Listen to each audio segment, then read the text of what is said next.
rack and pinion? Rack and pinion signify a type of gear. Pinion is mostly referred to as the gear which is the smallest in any gear train. Um, or technically it is defined as the gear which has the smallest pitch circle radius. But of course there are some deviations. You can just see a term that I have written over here, which is John Blenkinsop's Salamanca.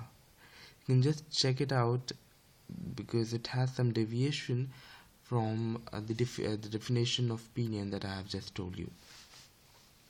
Rack. Rack is a type of gear which you can say has infinite diameter. Okay, and well, you can see that I've written rack over here.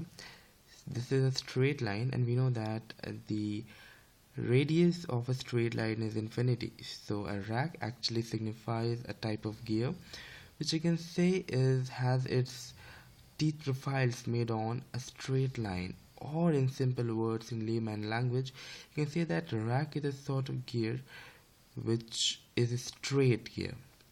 Right, now what is the use of a rack and pinion? Why do we use it, and how does it transfer motion? Well, let us imagine a case where this particular gear, which is a pinion, has been pivoted over here and it has a motion in this particular direction. Okay, so it is rotating in this particular direction. So as it rotates in this particular direction, it makes contact over here and it pushes the rack. It pushes the rack in this particular direction, right? Now what you can guess and what you can see is that this particular motion that we transferred was a rotary motion, and this particular motion what we got in the rack was a linear motion. So whenever you have to convert a rotary motion to a linear motion, well, you can of course use a rack and a pinion. A rack and pinion has many applications in daily life. You can check out the steering wheels.